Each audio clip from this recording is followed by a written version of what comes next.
direkam. Nah, sebabnya mengapa mesti datang seperti begini nih. Banyak yang hal-hal yang nggak diungkapkan ya ketika ketika ketika datang on site datang online langsung, banyak yang kemudian miss seperti begini, contohnya nggak direkam. Lupa, maaf teman-teman. Oke. Perhatikan bahwa hal pertama yang dilakukan oleh Tuhan terhadap orang yang baru dilahirkan baru ialah mendudukannya di sebelah kanan Allah Bapa bersama dia. Jadi Bapa duduk bareng dengan orang yang lahir baru. Tapi setelah itu orang ini diajar duduk, dia harus diajar juga berjalan bersama dia. Dan akhirnya diajar berdiri mempertahankan posisi Anda terhadap musuh. Sekarang beredar pengajaran yang menekankan posisi duduk dalam kasih karunia Allah. Tapi tak diajar berjalan dan berdiri mempertahankan posisinya terhadap musuh. Ajaran baru ini berkata bahwa yang lain-lain itu tidak perlu, tidak usah, cukup dengan duduk saja. Ini yang diajarkan dalam dalam apa namanya? Tiga nama yang disebutkan itu yang Tuhan benci, tiga orang itu mencampur adukan pengajaran di luar dengan pengajaran kekristenan. Nah, makanya Tuhan peringatkan kepada kita di kitab Wahyu, lewat kitab Wahyu itu kita bisa mengerti ada tiga orang yang Tuhan benci.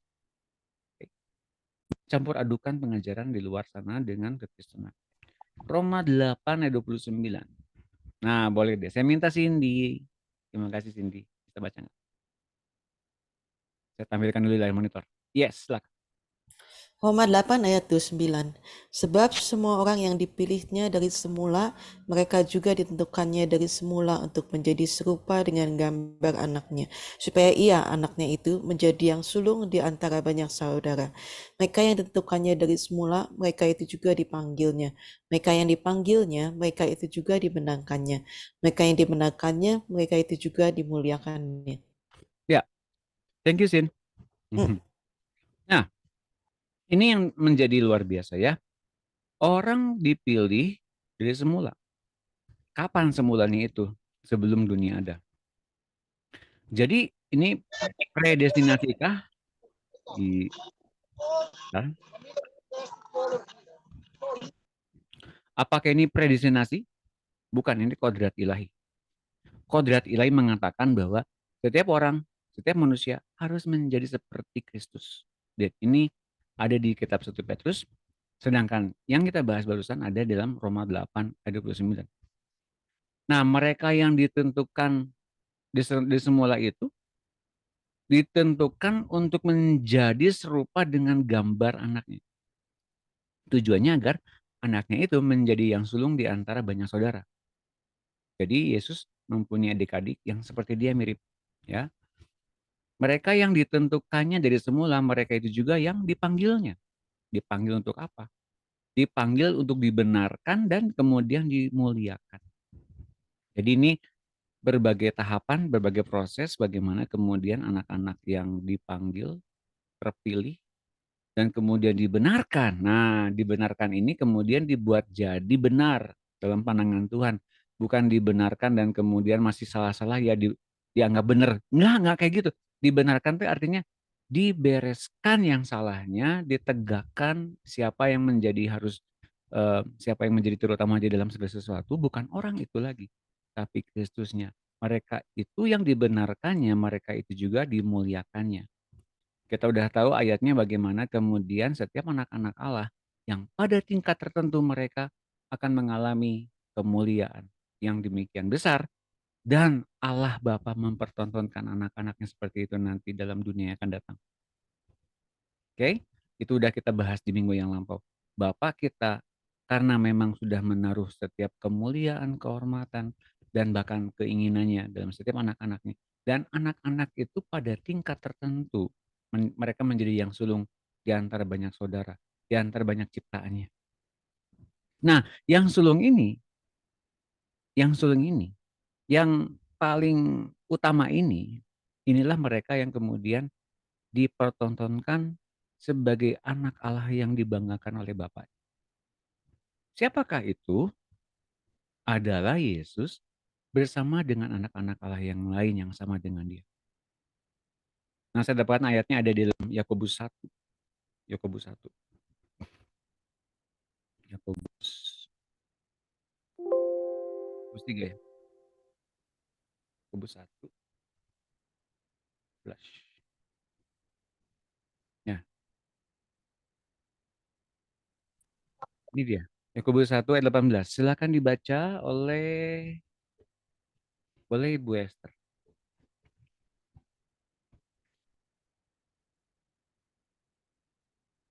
Yakobus 1 ayat 18 ya Pak. Betul, Bu Esther. Atas kehendaknya sendiri, ia telah menjadikan kita oleh firman kebenaran, supaya kita pada tingkat yang tertentu menjadi yang sulung di antara semua penciptaannya. Amin. Ini kalau dalam terjemahan yang lain, saya akan lihatin di terjemahan di message. Oke, coba ya. Saya cari dulu the message. Sekalian nanti Cindy terjemahin. Wah, kebetulan ada Cindy nih. Orang Amerika langsung. Ini terjemahin. Sebentar ya.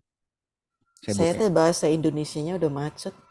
Nggak apa-apa, yang penting bahasa Inggrisnya. Ini kan ada terjemahannya nanti. Oh gitu. Sebentar, ini saya lagi buka aplikasinya. Aplikasi bible.com. Saya mau nyari dalam terjemahan bahasa Inggrisnya. Oke. Ini Yakobus 1:18 ya. Yakobus 1:18. Oke.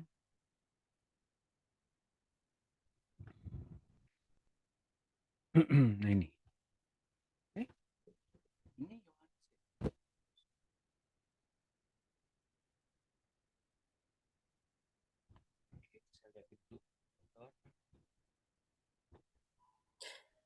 Oke.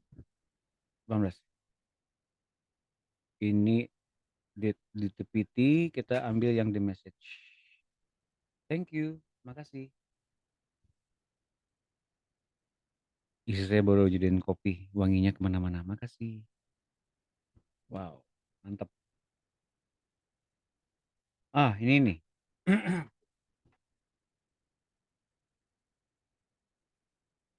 16-in.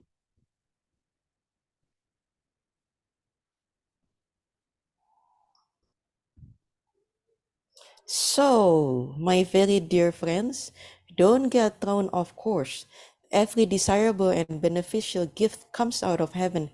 The gifts are rivers of light cascading down from the Father of lights. There is nothing deceitful in God, nothing two-faced, nothing fickle. He brought us to life using the true word, showing us off as the crown of all his creatures. Oke. Nah, tolong Sin terjemahin. Jadi teman-temanku sayang, jangan keluar dari jalur. Semua keinginan dan pemberian yang menguntungkan berasal dari surga. Pemberiannya itu seperti sungai yang penuh cahaya, cascading down tuh bersinar turun ke bawah dari Bapa kita yang terang. Tidak ada yang deceitful. Menipu. Apa ya deceitful bahasa Indonesia-nya? Menipu. Apa? Penipu ya. Penipuan. Penipuan di dalam Tuhan, Bapak. Nothing to face. Jadi apa ya, hipokrisi ya? Yes, nothing betul. to face. Nothing fickle. Fickle itu apa ya sebentar? Saya cari bahasa definisinya. Oke, Bapak. Yang ini yang berubah-ubah terus ya. Betul. Sesuatu yang berganti-ganti terus. Ini yang paling penting, Sin. He brought us ini yang paling penting. Dia membawa kita ke dalam kehidupan dengan menggunakan perkataannya yang benar, memamerkan showing us kita dipamerkan seperti mahkota dari semua ciptaan-ciptaannya. Nah, kalau dalam terminologi bahasa Inggrisnya, showing us off as the crown of all his creatures, itu kira-kira dia memamerkan kita sebagai kebanggaannya kah? Masuk nggak? Oh ya, dari PT juga ya. So that we will serve us and become the favorite one of all his creation. Oke, Jadi wah menjadi coba coba. favoritnya dia. Coba kita lihat TPT ya. TPT Passion Translation. ada nih. Ntar. P, P, P. Ya. Passion Translation ya. Ini ya. 16-18. Ya. So that we will fulfill his chosen destiny for us and become the favorite ones out of all his creation. Nah, menurut Cindy kira-kira dari dua ayat ini dalam terjemahan langsung kira-kira seperti apa tuh? Kalau kalau melihat kenyataan seperti begitu ya. Bapak tuh mempunyai satu keinginan untuk apa? Mempunyai satu kerinduan untuk memamerkan ya. Hmm. Memamerkan kebanggaannya ya, yang Ya, sudah ya. kebanggaannya kira-kira siapa kebanggaannya? Anak-anaknya. Mengapa dia banggakan? Karena di dunia ini disempurnakan untuk kemudian muncul anak-anak yang dibanggakannya. Tapi tentu saja nggak semua dibanggain. Kan favorite ones itu nggak semua dibanggakan. Artinya yang sulung, artinya yang sampai pada tingkat tertentu, kan pada tingkat tertentu ya. Kalau dalam bahasa Indonesianya ini atas kehendaknya sendiri ia telah menjadikan kita oleh firman kebenaran supaya pada tingkat yang tertentu gitu loh. Nah, bahasa Indonesianya nggak jelas, kurang kurang dalam, tapi kalau dari dua terjemahan yang tadi dibaca Mas Indi, itu dalam banget. Nggak semua orang Kristen akan sampai ke situ. Hanya anak yang sulung saja, alias anak-anak Allah yang disempurnakan di dunia ini seperti Yesus. Bagaimana sempurna seperti Yesus? Agar sempurna bahwa Yesusnya kemudian hadir dalam diri orang percaya untuk membangun setiap anak-anak itu seperti dia. Itu yang hendak ia bangun dalam diri kita. So teman-teman, saya mau bilang ya, 3 dari 4 orang Kristen gugur imannya. Karena apa? Karena memang nggak pernah nyampe ke situ. Sedangkan yang satu akan sampai pada tingkat tertentu dan dibanggakan oleh Bapak di dunia akan datang itu. So keren ya. Jadi kita udah tahu sekarang dari apa namanya dari penerjemah yang sekarang hadir dari sini ini dengan pasti kita bilang, wow, jadi ini panggilan kita dong Pak. Iya, ini panggilan kita. Tepuk tangan semuanya. Asik ya. Kita udah punya satu destiny bahwa Allah Bapa akan banggakan kita. Jadi di dunia ini kita mesti jalan bareng dengan Yesus. Dari posisi apa? Dari posisi dibenarkan, dari posisi kemudian dimuliakan, dari kondisi terpanggil, kemudian berjalan bareng ini penting. Nah, orang-orang yang ada dalam pengajaran yang tadi saya bilang tadi, mereka nggak sampai ke situ. Mengapa? Karena mereka nggak pernah mengalami yang dinamakan dengan bagaimana mempertahankan posisi terhadap musuh. Kan udah beres, nggak ada peperangan rohani lagi. Ya silahkan saja. Tapi ternyata nggak sampai di situ teman-teman. Kita perlu mencapai semuanya itu dalam hal kita mengalami posisi anak sulung. Nah, Yehova demi menebus kita, dia melepaskan kesetaranya dengan Allah, menjadi serupa dengan manusia, bernama Yesus. Ini ya, ini harus kita ketahui nih. Karena di luar sana, teman-teman, di luar sana nih, di luar sana jangan sampai teman-teman di sini yang di F, oh ini, oh ya udah benar, salah. Nah, kita lihat lagi, Yehova demi menebus kita, dia melepaskan kesetaranya dengan Allah menjadi serupa bernama Yesus Kristus. Ia membayar dosa kita dan menebus manusia dari tangan si iblis, lalu menyatukan kita dengan rohnya demi untuk memperdamaikan kita dengan Bapaknya, agar kita diangkat kembali kepada posisi semula menjadi keluarga Allah lagi. Kalau di pengajaran yang lampau-lampau, saya dengan jelas aja bilang gini ya.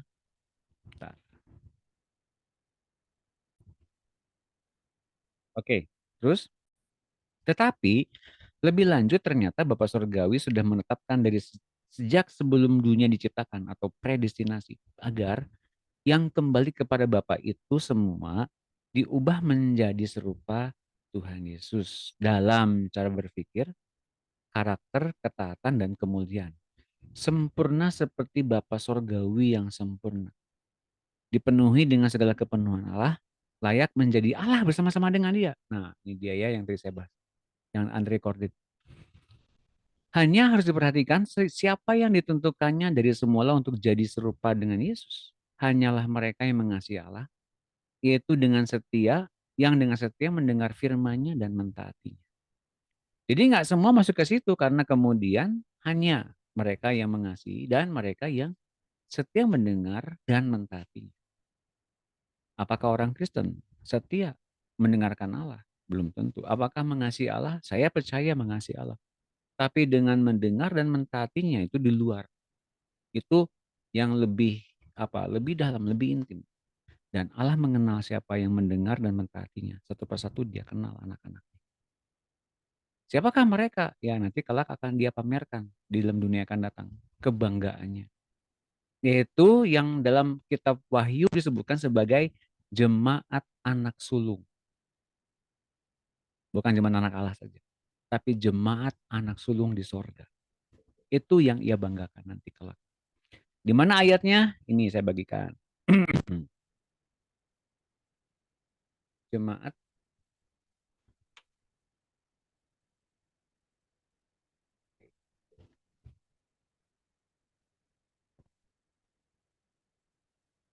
Ibrani 12, 22, 23. Silakan Ibu Ayu tolong baca.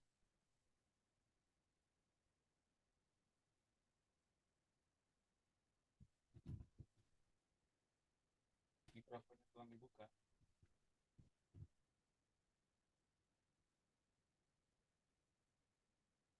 Ibu Ayu ada? Saya belum kasih nyala itu. Ya, salam Pak, maaf tenang Halo. Mas. Terima kasih, nggak apa-apa, Bu. Tetapi kamu sudah datang ke Bukit Sion, ke kota Allah yang hidup, Yerusalem surgawi, dan kepada beribu-ribu malaikat, suatu kumpulan yang meriah. Dan berkata kepada jemaat anak-anak sulung yang namanya terdaftar di surga, dan kepada Allah yang menghakimi semua orang, dan kepada roh-roh orang-orang benar yang telah menjadi sempurna. Terus 24.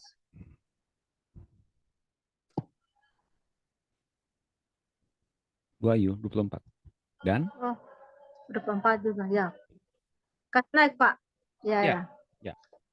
Oke. Ih, bagaimana? Dan kepada Yesus. Sama kasih pin apa punya foto supaya kelihatan. Oh, itunya Bagaimana? fotonya digeser Bu sama jerinya Ibu, digeser sama jerinya Ibu. Ya. Nah, gitu. Sa. Mana ya? Enggak Fotonya kelihatan. sama Ibu digeser ke mana jadi Ibu bisa lihat. Fotonya digeser yang ngalangin Alkitabnya. Sama jerinya Ibu. Bisa? Sudah kelihatan tulis. Ya, ya, ya. Oke. Ya. Dan kepada Yesus pengantara perjanjian baru, dan kepada darah percikan yang berbicara lebih kuat daripada darah Habel. Ya, terima kasih Bu Ayu. Ya, sama-sama Pak, makasih. Jadi nanti di tempat yang nanti kita kenal sebagai Yerusalem Sorgawi itu ada beberapa hal yang akan kita temui.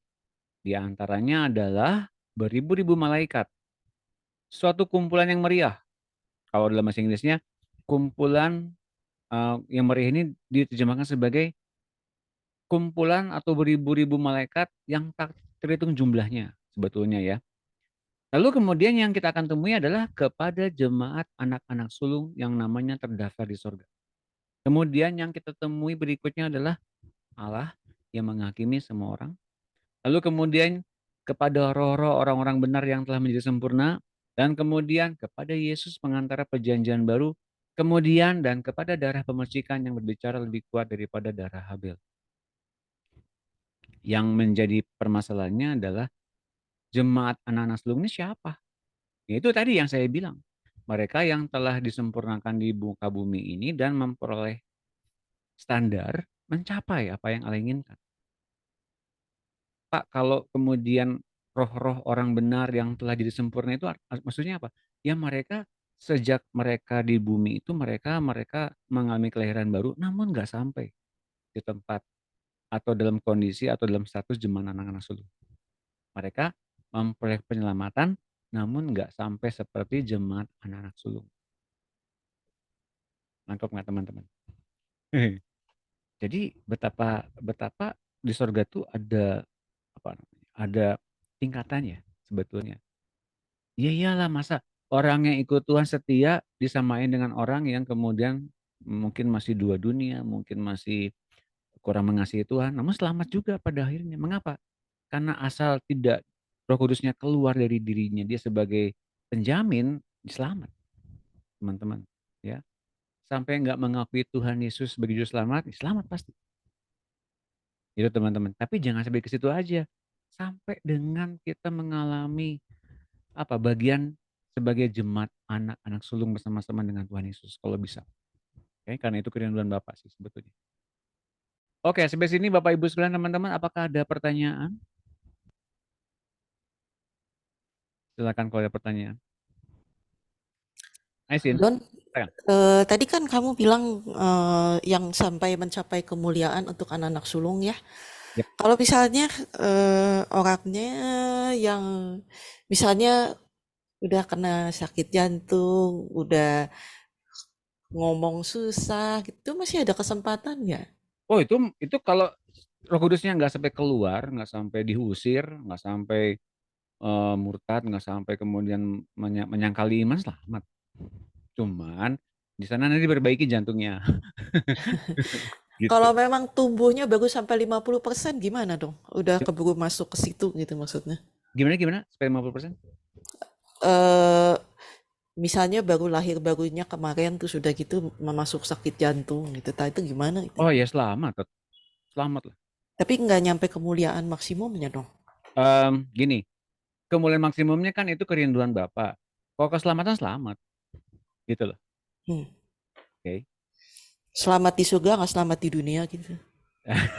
Di dunianya kehilangan momen untuk kemudian menemukan kebenaran lewat penyakit. Hmm. Gitu loh. Kan banyak yang jangankan begitu sih di Ibrani 11 itu ya, mereka tidak mendapatkan apa yang mereka janjikan oleh Tuhan. Itu serius di Ibrani 11.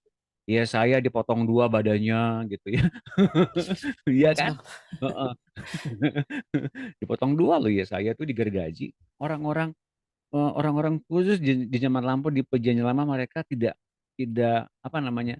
Mereka tidak mendapati bahwa mereka tuh masuk ke tempat yang semestinya mereka di Hades dulu menunggu Tuhan Yesus datang di dalam dunia maut, menjumpai mereka baru mereka dibebaskan gitu loh. Mereka mesti menunggu dulu sekian waktu lamanya. Tapi nggak ada masalah buat mereka karena mereka sudah dibangun imannya lebih dulu oleh Tuhan. Dengan cara apa? Dengan cara mereka menunggu ketika Yesus bangkit dari kematian, mereka akhirnya pawai ke Yerusalem. Itu kita mengatakan demikian. Ketika kebangkitan Yesus terjadi, baru mereka pawai ke Yerusalem. Gitu loh. Ya, jadi itu selevel dengan apa yang terjadi di Yakobus 1:18 tadi ya. Mereka ngapain pawai ke Yerusalem? Bayangin nih ya, yang kebayang oleh saya adalah orang-orang kudus zaman lampau itu kan mereka mati dan dikuburkan dan orang tahu di mana makamnya gitu ya. Dan that's it gitu bagi orang-orang di masa itu ya udah mati mah udah aja terpisah dengan dunia orang hidup. Tapi mereka memperlihatkan diri mereka untuk mereka, ini kami bangkit loh. Bayangin. Wih, kami bangkit loh. Dadah, kami ke surga sekarang gitu. Mereka mempertontonkan diri mereka di hadapan orang-orang banyak bahwa mereka memperoleh pengenapan janji Tuhan pada mereka. Itu yang saya dengan sukacita bilang ini, Bapak kita juga lagi janjiin kita loh, kita lagi nanti dipamerkan kalau kita nyampe pada tingkat itu. Hal yang sama akan dia lakukan nanti kelak, dipamerkan sebagai kebanggaan. Tepuk tangan dong. Semangat semangat semuanya. Gitu sih. Terjawab Mas. Terjawab tapi tetap belum puas sebab Sebab, ya sedih aja ya kalau nggak nyampe. oh iya, penyakit itu sebetulnya bukan masalah nggak nyampe atau nyampenya. Penyakit itu bukan masalah itu. Contoh ya, Elisa kan sakit matinya, betul? Apakah Ya, dia kurang kudus? Ya enggak lah. Dengan bandingkan dengan Elia beda lagi. Elia memang mencapai mencapai makanan yang tepat ketika ya akhirnya diubahkan oleh Tuhan hidupnya, tubuhnya bahkan. Elisa nggak sempat diubahin. Ngapa? Ya udah memang porsinya cuma segitu gitu. Tapi nggak gagal kan dia sebetulnya. Nggak gagal gitu loh. Gitu loh sih. kalau mengalami pemerosotan Dalam gagal hal nggak? apa nih prosotannya? Ya rohani, kalau misalnya dulu bisa dengar Tuhan, sekarang jadi nggak bisa dengar gitu. Bukan satu hal maka kita bilang di merosot kalau kita kemudian teralih pikirannya kepada hal-hal yang kita prioritaskan kepada hal untuk kita kemudian konsen ke pekerjaan misalnya begitu ya. Iya, oke, itu dalam satu hal kita mungkin concern kepada pekerjaan tapi nggak melepaskan iman kita. Masalah sensitif itu masalah respon gitu loh. Respon kita ketika Tuhan tegur gimana? Bertobat, itu udah bagus. Hmm. Nah, itu udah bagus tuh. Tapi kalau kemudian kita ditegur, kitanya cuek, nah ini yang aneh. Kenapa? Ini kemerosotan namanya. Gitu loh. Kalau dulu saya bisa saat teduh 5 kali sehari kok sekarang satu aja udah puji Tuhan. Bukan kemerosotan. Berarti kita berpikir kalau 5 kali lebih baik dibanding 1 kali. Itu berarti kita pakai hukum Taurat lagi. Hmm. Nah, iya kan? Ya, Kepancing. Gitu loh teman-teman. Ya nanti nggak? deh saya minta doain ya untuk Yes. seseorang. Oke. Ya, Kak, saya tahu. oke, ya, Ya, itu memang perlu dipergumulkan dengan Tuhan. Memang ya, betul. ya, ya. Thank you, Sin. Oke, Yo, yang lain? Pak Ya, Doni, shalom ada. Pak. Ya, Shalom. Pak Simon, apa kabar Pak Simon? Wow. aduh udah lama nih. Iya, iya, makasih Pak Simon sudah Ya, bergabung. Apa kabar Ibu Meta? puji Tuhan baik Pak, sehat, Sehat-sehat di semua ya. sehat. Ya, Gimana Pak Simon? Apa Pak Simon? iya. Jadi tadi saya mau ini aja dikit ya, ada apa sedikit yang tergerak Bu Cindy bilang tadi. Hmm. Shalom Pak. Shalom, shalom. Jelas-jelas. Ya, jadi kalau selamat tadi bisa selamat nggak orang yang ini yang tadi yang dibilang ibu itu kalau orang yang sakit gimana gitu. Sementara kan dia kita lihat udah terima Tuhan Yesus belum gitu kan? Mm-mm. Kalau udah terima Tuhan Yesus, benar kata Pak Doni tadi pasti selamat, walaupun dia sakit, walaupun dia lemah. Karena kita lihat yang di sebelahnya Tuhan Yesus itu pada saat sekarat aja disalibkan tuh kan dia bilang tuh, engkau ingat aku boleh dong ke sorga gitu kan. Kata Tuhan Yesus, hari ini juga sudah di sorga. Nah itu selamat tuh, selamat. Jadi semua orang yang percaya Yesus itu sudah pasti selamat. Nah masalahnya, boleh perjamuan kawin nggak anak domba itu? Itu berikutnya. Ataukah dia hanya sampai selamat di situ doang, nggak menikmati perjamuan kawin? Nanti itu diseleksi lagi kan di sana. Tadi yang Pak Doni bilang apa yang dia perbuat selama hidupnya, apakah dia berbuah-buah selama hidupnya, ada buah-buah dari pertobatannya enggak gitu kan. Itu yang pasti diseleksi lagi di sana, baru kita bisa ikut perjamuan anak kawin anak domba. Nah, kita bisa jadi mempelainya gitu kan. Nah, masa dia sakit atau imannya merosot. Tapi kan begini balik lagi pada akhirnya hidupnya ini gimana dia posisinya imannya ini gugur nggak gitu kayak Pak Doni bilang. Kalau dia bertahan sampai kesudahannya dan apa yang dia perbuat selama hidupnya menghasilkan buah-buah pasti diundang ke perjamuannya masuk perjamuannya. Itu sih Pak Ya, yang saya dapat tadi. betul. Jadi sakit penyakit tidak ngaruh dengan keselamatan dan Iya. juga tidak ngaruh dengan apapun. Hanya mungkin tadi penekanannya mungkin di bumi mereka nggak mendapatkan penuh janji Tuhan. Ya mungkin bisa jadi seperti begitu ya.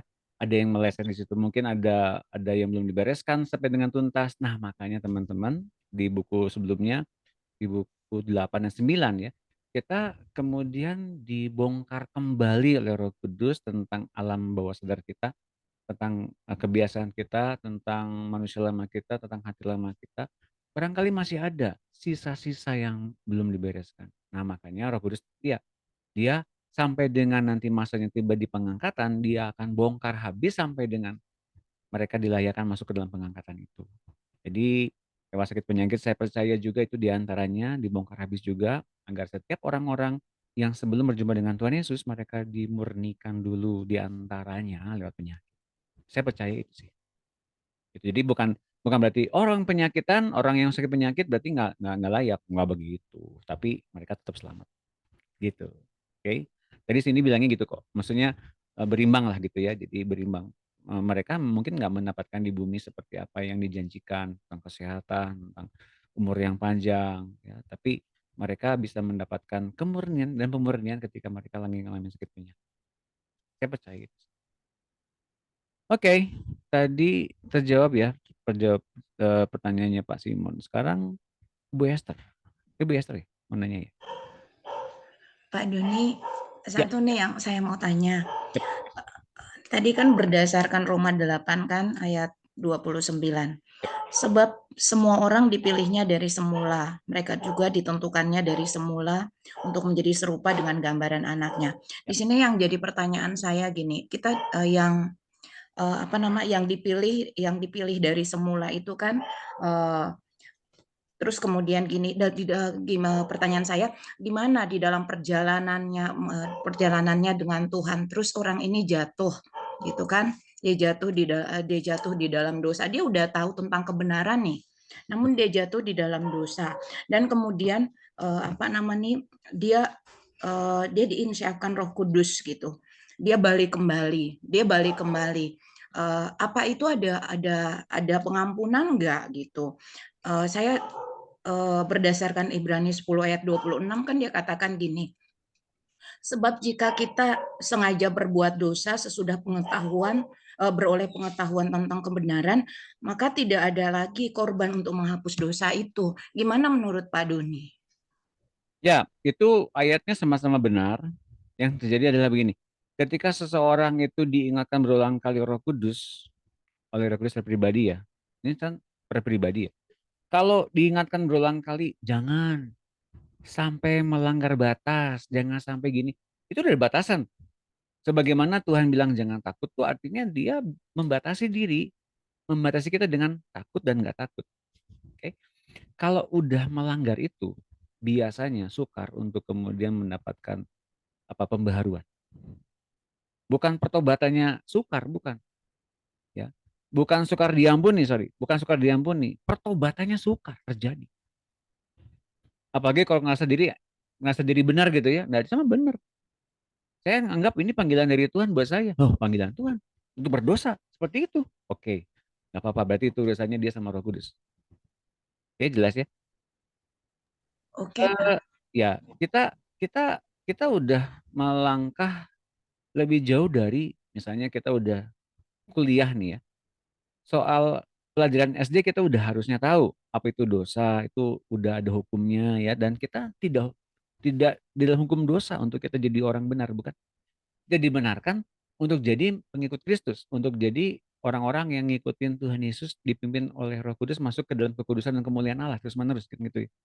Dan orang yang dilahirkan dari Allah tidak bisa berdosa terus-menerus. Itu ada ayatnya dalam 1 Yohanes 3 ayat 9. Ini ayatnya ada nih. Oke, Pak. Saya bukain buat Iya. Bu Esther dan teman-teman yang lain ya. 1 Yohanes 3 ayat 9. Nah, silakan Ibu Esther tolong baca. 1 Yohanes 3 ayat berapa, Pak? 9. Ya, ada di Ayat monitor, 9. Bu. Ya, saya baca ya, Pak. Iya. 1 Yohanes 3 ayat 9. Setiap orang yang lahir dari Allah tidak berbuat dosa lagi, sebab benih ilahi tetap ada di dalam dia, dan ia tidak dapat berbuat dosa karena ia lahir dari Allah. Nah, Amin. kalau di TB2 ini ada perbedaan sedikit. Silakan Bu Esther.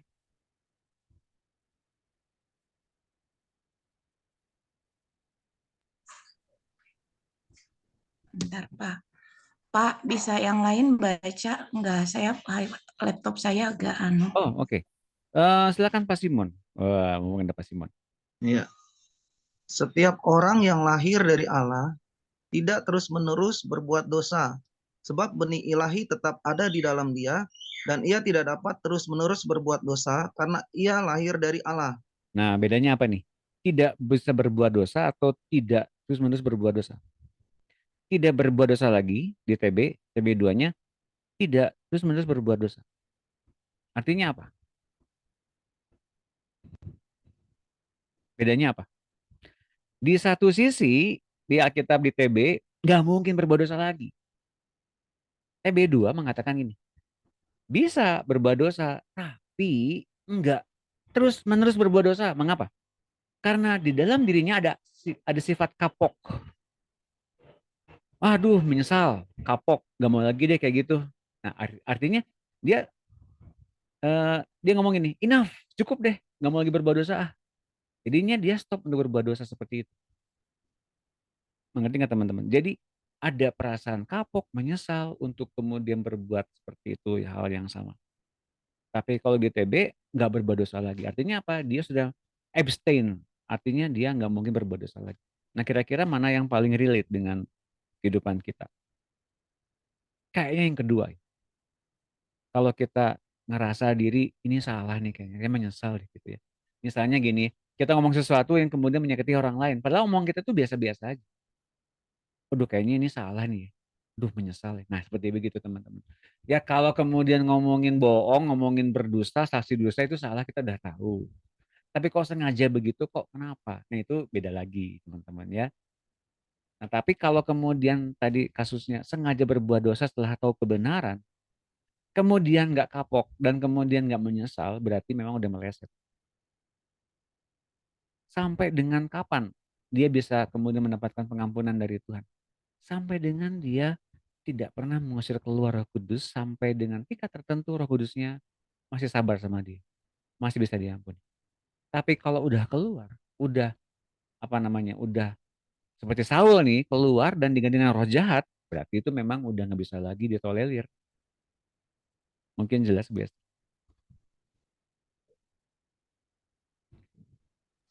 Makasih Pak Doni. Ya, kita berdoa bagi teman-teman kita atau mereka yang sudah kita tegur, dinasihati, tapi masih keras kepala, masih nggak mau menuruti apa yang sudah Tuhan nyatakan ya pada mereka khusus, tapi mereka punya kebenaran sendiri, doakan agar Roh Kudusnya bisa membuat mereka mempunyai hati yang mau bertobat dan lemah lembut untuk mau ditegur oleh Tuhan. Itu teman-teman. Iya Pak. Ya. Sepertinya ini nyambung di ayat 27-nya juga tuh, Ibrani 10 Pak. Tetapi yang adalah ialah kematian mengerikan dan penghakiman api yang dahsyat yang menghapuskan semua orang durhaka gitu. Jadi yang sengaja berbuat dosa sampai durhaka kepada Tuhan. Nah ini Tuh. ini nggak bisa lagi diampuni gitu loh maksudnya Ya. Bu. Tapi Ya. kalau dia taraf tadi Pak Doni bilang nggak sampai durhaka, dia mengakui dosanya ya pasti Masih ampuni sih. pasti Itu diampuni. sih. Ya, cuma masalah kesadaran berbuat dosa ini ya, kesadaran berbuat dosa ini udah tahu salah, tapi kok dilakuin juga. Ini sukar bertobatnya ini. Ini nih ayatnya ya. Sukar bertobatnya ada. Ya, nih ya. Sebab jika kita sengaja berbuat dosa, 26. Sesudah memperoleh pengetahuan tentang kebenaran, maka tidak ada lagi korban untuk menghapus dosa itu. Oke, ya. Terus ini nih, nyambung-nyambungnya ke sini.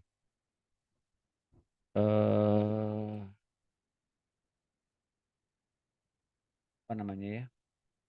Di Ibrani berapa sih? Di 12, 15 kalau nggak salah.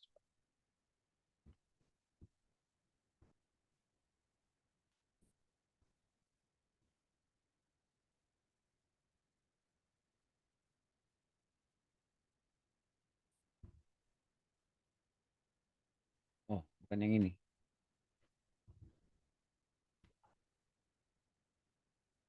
Bertobat bertobat, suka bertobat. Di mana ya artinya? Ibrani 5:12, Mbak. Ibrani, saya akan temukan pasti.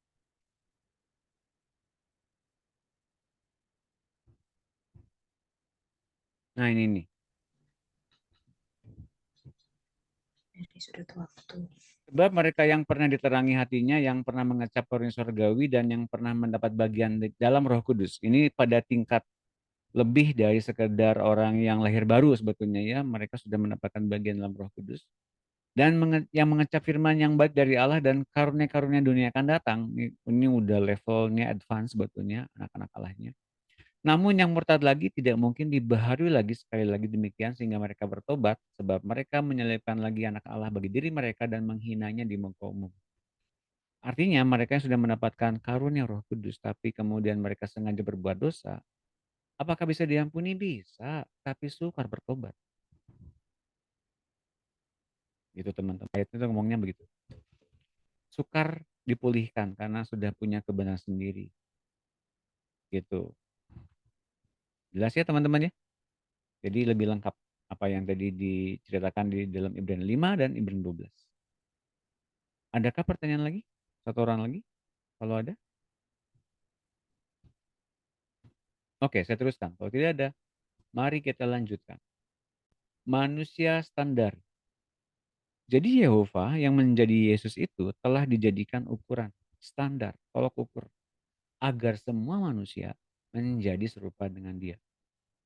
Yang kurang dari dia tapi tetap mempercayai Tuhan Yesus sebagai juru selamat mereka, tentu saja beroleh selamat. Lihat ya.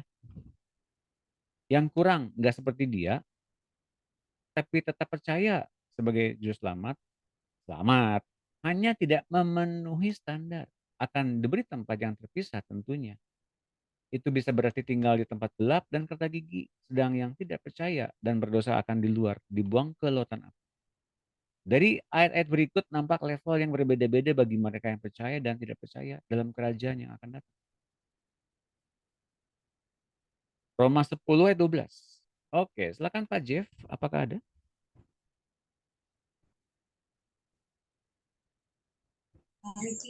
Ya, Terima kasih. Roma 10. 10 ayat 12. Duh, bentar ya saya pakai kacamata dulu, Pak. Tulisannya kecil ya. Gedein Pak, sama jari Bapak di HP-nya, dibesarkan bisa. Oke. Ya. Roma 10 ayat 12, sebab tidak ada perbedaan antara orang Yahudi dan Yunani. Karena Tuhan yang sama adalah Tuhan dari semua orang dan bermurah hati kepada semua orang dan berseru kepadanya, yang berseru kepadanya. Sebab siapa saja yang berseru kepada nama Tuhan akan diselamatkan. Amin. Ya, makasih Pak Jeff. Ini artinya bahwa Yesus itu adalah Tuhan bagi semua orang. Artinya yang menjadi penciptanya kan adalah Yesus. Tapi kan misalnya kalau belum mau terima maupun enggak, itu terjadinya nanti kelak nanti. Semua akan dihakimi oleh Tuhan. Wahyu 21 ayat 6. Silakan Ibu Dina. Yang ulang tahun kemarin. Selamat ulang tahun ya. Iya, makasih Pak. Ya. Wahyu 21 ayat 6. Firman-Nya lagi kepadaku. Semuanya telah terjadi, akulah Alfa dan Omega, yang awal dan yang akhir. Orang yang haus akan kuberi minum dengan cuma-cuma dari mata air kehidupan. Siapa yang menang, ia akan memperoleh semuanya ini, dan aku akan menjadi Allahnya, dan ia akan menjadi anakku. Tetapi orang-orang penakut, orang-orang yang tidak percaya, orang-orang keji, orang-orang pembunuh, orang-orang sundal, tukang-tukang sihir, penyembah-penyembah berhala, dan semua penista, mereka akan mendapat bagian mereka di dalam lautan yang menyala-nyala dengan api dan belerang. Inilah kematian yang kedua. Yes. Makasih Bu Dina. Ya, jadi ini dikatakan siapa yang menang. Nah, kalau di pengajaran yang tadi saya bilang di awal,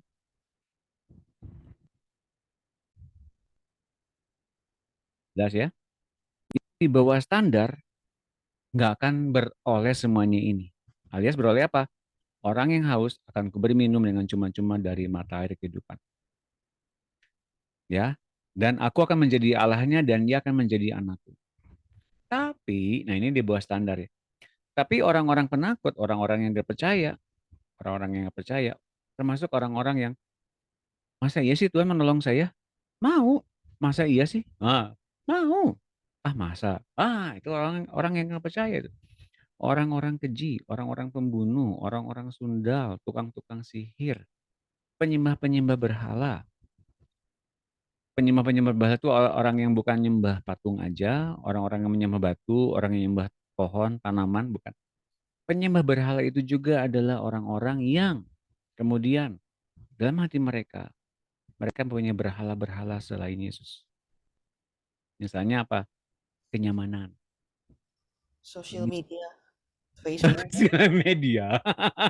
Iya, betul itu menjebak loh itu. Eh, Kenyamanan, keamanan, apalagi ya, sikap rasa ingin memiliki satu ketenangan, bukankah itu baik? Tapi kemudian kita memperolehnya dengan segala cara, dengan tidak bijaksana itu berhala. Kalau kita dalam pelayanan nih, misalnya kan kita pelayanan semua nih, kita pelayanan kita nggak pernah kemudian diagendakan lagi oleh gembala kita nggak pelayanan. Kita kemudian ngomel, kapan sih saya pelayanan misalnya gitu ya. Oh jadi pelayanan itu penting, penting dong layani Tuhan. Sebetulnya tidak. Jadinya kalau begitu, orang itu lagi layani kepentingan dirinya sendiri untuk dapat apa? Pangkat, kedudukan, kehormatan dari orang lain dalam melayani Tuhan. Hati-hati teman-teman. Gimana? Kerjaan sama lifestyle itu juga kan bisa jadi berhala ya, benar Oh nggak? bisa. Misalnya nih ya, saya lagi latihan fitness, tiba-tiba Doni sudah beres fitnessnya. Udah waktunya sekarang pulang, kamu saat teduh. Ntar dulu, pengen kardio dulu, sejam aja. Nah ini berarti udah lebih dari, lebih, udah memberhalakan fitness nih dibanding dari pelayanan. Tipis, tipis tapi melesetnya jauh. Kalau itu dikerjakan tiap hari, melesetnya jauh. Jadinya kebugaran adalah yang utama dibanding pelayanan kepada Tuhan. Oh, hati-hati, meleset. Jadi carefully ya, sangat sungguh-sungguh dan sangat bijaksana menentukan, memprioritaskan apa yang Tuhan inginkan atau yang kita butuhkan. Bahkan kita butuhin dari itu, ya tahu Tuhan juga. Tapi kita prioritaskan dahulu kerajaan Allah, maka semua hal yang tidak begitu penting ini akan diberikan kepadamu. Gimana ayatnya? Oh ada. Mari kita buka ayat.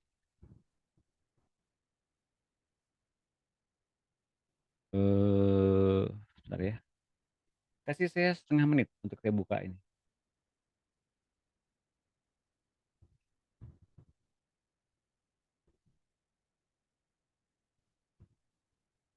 Oke.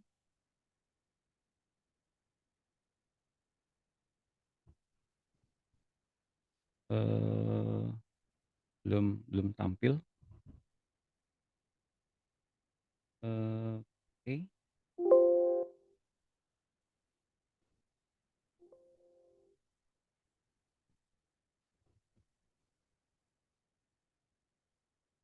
Itu ayatnya ada di Matius 6 ayat 33.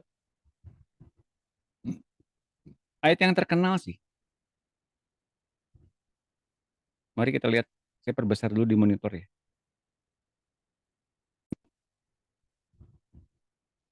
Siapa yang bisa baca boleh. Semua bisa baca. Ya, silakan. Boleh Bu Esther ya. Iya, Pak. Ya. Matius 6 ayat 33. Carilah dahulu kerajaan Allah dan kebenarannya, maka semuanya itu akan ditambahkan kepadamu. Amin. Oke. Tapi di The Passion Translation dalam terjemahan Indonesianya, saya tulis terjemahkan ini ke dalam bahasa Indonesia. Silakan Ibu Esther di monitor nih. Saya udah terjemah.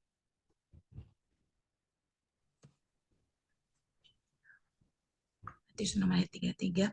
Maka yang terpenting carilah terus kerajaan Allah dan kebenarannya, maka semuanya yang kurang penting ini akan diberikan kepadamu secara berlimpah. Lalu Jangan khawatir tentang hari esok, tetapi apa nih ya Pak? hadapilah. Tetapi hadapilah setiap tantangan yang menghadangmu hari-hari menghadangmu hari-hari. Besok akan beres dengan sendirinya. Ya. Kalau yang diprioritaskan kita tentang hal-hal yang jasmania, kita akan mendapatkannya, namun enggak seperti apa yang telah Tuhan janjikan. Kita akan mendapatkannya dan itu cukup untuk kita di muka bumi ini pada tingkat tertentu ya. Tapi kalau yang kita cari adalah kerajaan Allah dan kebenarannya, kita bilang dalam bahasa The Passion Translation-nya adalah, maka semua hal yang kurang penting ini, itu dalam pandangan Tuhan, semua hal yang jasmani itu dibilangnya kurang prioritas alias kurang penting, akan diberikan kepadamu secara berlimpah. jadi sebetulnya kerajaan itu tahu kebutuhan kita. Cuman kitanya jangan sampai terlalu mengekspos itu jadi headline. Jadi kebutuhan yang utama penting yang kita doakan setiap hari. Yang berhadapan dengan Tuhan, Tuhan tolong pergumulan saya, Tuhan tolong ini saya lagi bergumul Tuhan. Boleh nggak seperti begitu? Mungkin masih boleh.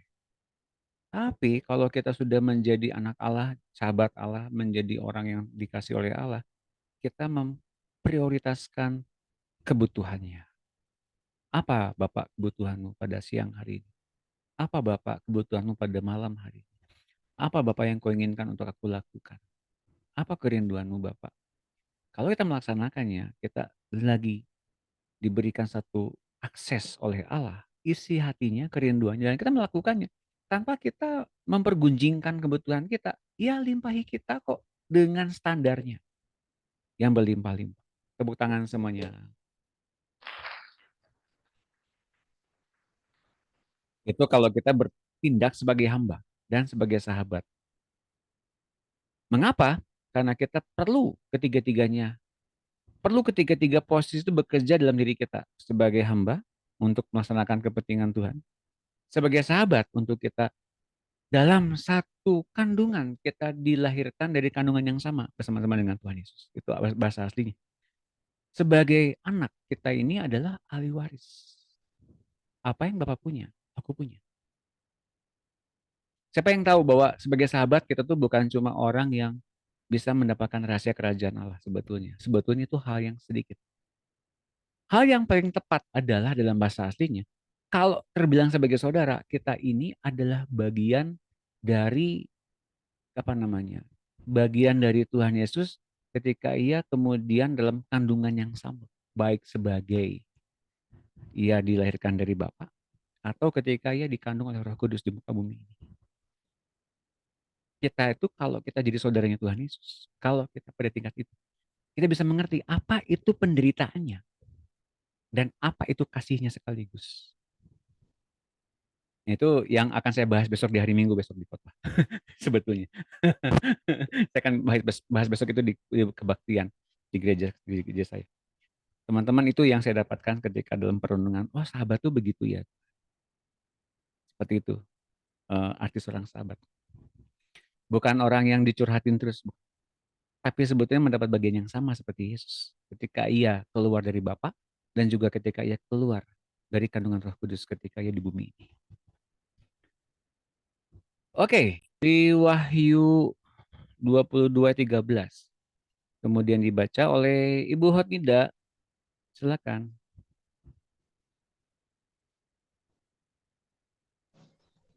Wahyu 22. Wahyu 22 ayat 13 ya Pak. Betul Bu. Akulah Alfa dan Omega, yang pertama dan yang terkemudian, yang awal dan yang akhir. Berbahagialah mereka yang membasuh jubahnya, mereka akan memperoleh hak atas pohon-pohon kehidupan dan masuk melalui pintu-pintu gerbang ke dalam kota itu. Tetapi anjing-anjing dan tukang-tukang sihir orang-orang sundal, orang-orang pembunuh, penyembah-penyembah berhala, dan setiap orang yang mencintai dusta dan yang melakukannya tinggal di luar. Amin. Ya, terima kasih Bu Nida. Sama-sama, Pak. Ayat ini bicara soal bagaimana ada tempat di luar pintu gerbang. Oke. Di pintu gerbang itu ada orang-orang yang membasuh jubahnya ketika mereka di dunia ini dan mereka akan beroleh hak atas pohon-pohon kehidupan.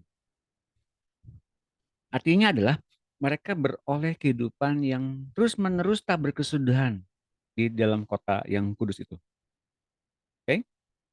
Nah, tetapi anjing-anjing dan tukang-tukang sihir, orang-orang sundal, orang-orang pembunuh, penyembah-penyembah berhala, dan setiap orang yang mencintai dusta dan yang melakukannya tinggal di luar. Luar mana? Luar gerbang. Gerbang mana? Gerbang kota itu. Nah, jadi kalau tinggal di luar gerbang kota itu banyak orang menafsirkan, oh, berarti tinggalnya di tempat langit bumi baru yang tempat yang gelap dong kalau gitu. Seolah-olah seperti begitu. Bukankah demikian, teman-teman? Siapa yang setuju dengan itu? Jadi ada kota, tempatnya terang itu yang ada dipagari oleh tembok 12.000 stadia itu ya. Oke. Itu tempat-tempat bagaimana orang di antaranya itu orang yang basuh jubah, orang yang basuh jubah selama hidup di muka bumi ini, orang hidup kudus, mereka boleh hidup meneruskan kembali di dalam kota itu sambil makan dari buah pohon kehidupan. Tapi orang-orang yang tadi disebutkan, orang-orang pembohong, pembunuh, perzina gitu ya, mereka tinggal di luar. Luar mana? Luar kota itu. Seolah-olah masih ada di langit bumi yang baru. Apakah demikian? Di luar kota Yerusalem surgawi. Apakah demikian? Berarti masih diperkenankan hidup dong. Orang-orang berzina, orang-orang penyembah berhala, orang-orang pembunuh. Ada yang salah ya? Atau setuju? Enggak lah, Pak. Orang mereka udah berbuat dosa, ngapain Iya. lagi masuk ke dalam Nah, surga? makanya perlu dikoreksi. Oh, ayat dikoreksi, Pak. Ayatnya nggak salah. Interpretasi kitanya yang salah. Yang di luar ini, dimaksud di luar ini, bukan di luar kota atau gerbang ini, bukan. Tapi di luar langit bumi yang baru. Karena terjemahan aslinya dalam Wahyu 22:13 sampai dengan 15 ini, mari kita lihat ya, Wahyu 22:13-15 ini sebetulnya bukan di luar.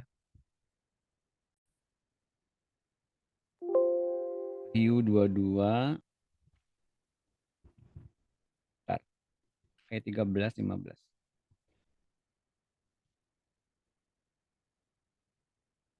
Nih, 15-nya ini.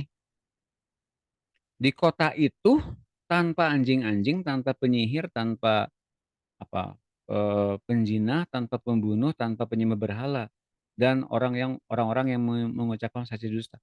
Artinya bukan orang yang di luar gerbang ini dan masih diperkenankan di langit bumi yang baru. Tapi kota itu, baik kota itu maupun bumi baru itu, mereka tanpa adanya anjing-anjing, penyembah berhala, penyihir, kemudian orang-orang mengucapkan saksi dusta. Bukan orang-orang yang tinggal di luar gerbang, bukan. Sama sekali nggak ada yang begitunya. Ini dalam terjemahan bahasa Inggrisnya seperti itu.